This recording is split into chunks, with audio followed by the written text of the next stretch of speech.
नेमका प्रकार काय आहे? हे महात्मा फुले मार्केट हे ठाण्यामधलं सर्वात जुनं मार्केट आहे. भाजी मार्केट आहे आणि अन्य वस्तूंचं मार्केट आहे. या ठिकाणी 450-500 व्यापारी त्या ठिकाणी काम करतात आणि या मार्केटमध्ये अचानकपणे अवैधपणे अनधिकृतपणे चक्क्या लावल्या गेल्या आणि त्या चक्कीचा आवाज एवढा प्रचंड आहे की त्या आवाजाच्या पुढे एकही माणूस त्या ठिकाणी थांबू शकणार नाही. आजूबाजूचे रहिवाशांनी देखील कंप्लेंट केल्या होत्या.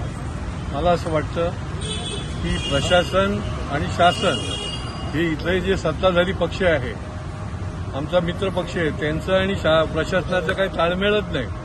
आयुक्त एका बाजूला सांगतात की त्या चक्क्या बंद करा आणि प्रशासनातले शासनातले आमचे मित्र पक्षाचे लोक त्यांना पत्र देतात की बंद करू नका. तुम्ही अवैध अनधिकृत कामाला सपोर्ट करणार आहात का? हा माझा खरा सवाल आहे. माननीय पालकमंत्र्यांना देखील माझा सवाल आहे की अशा पद्धतीने या ठिकाणी आपण देणार आहोत का? ज्या चक्क्यांना अनधिकृत सांगितलेलं गेलेलं आहे, कोर्टामध्ये सांगितलं गेलेलं आहे, तुम्ही कशाकरता हे करताय? कशाकरता अन्यायकारक गोष्टींना सपोर्ट करताय? आणि त्याच्यामुळे शेवटी या लोकांना इथे त्या मार्केटपासून इकडे हे बोर्ड घेऊन यायची पाळी आली. 4 वेळा आयुक्तांनी आदेश दिले देखील त्याच्यात काही उपयोग झाला नाही आणि त्याच्यामुळे ही आलेले आहेत. हे योग्य नाही आहे. आपण न्यायाने काम करायला पाहिजे. प्रशासनाने, शासनातल्या कोणी, आम्ही तर कागदावरच आहोत की काय असा प्रश्न आहे मला तर, की आम्ही कागदावर सत्ताधारीमध्ये आहोत का? कारण की सत्ताधारी पक्षाचे 2 नगरसेवक त्या ठिकाणी व्हिजिट करतात.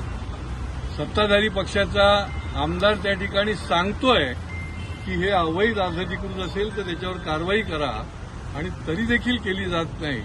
हा खरा सवाल आहे. का फक्त युती धर्म आम्हीच पाळायचा आहे, बाकी कोणी पाळायचा नाही का?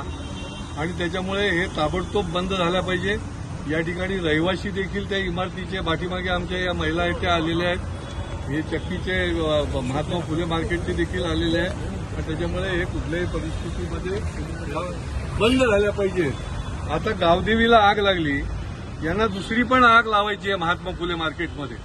या ठिकाणी इथे सिलेंडर ठेवलेले आहेत, हे दिसत नाही का यांना? या ठिकाणी हे सिलेंडर त्या चक्क्यांमध्ये ठेवले आहेत. यांना दुसरी गावदेवी करायची आहे का महात्मा फुले मार्केटची? आणि त्याच्यामुळे ठाण्यामध्ये अशा पद्धतीचं आम्ही होऊ देणार नाही. आणि जर तुम्ही नसेल बंद करत तर आम्हाला जायला लागेल तिथे बंद करायला.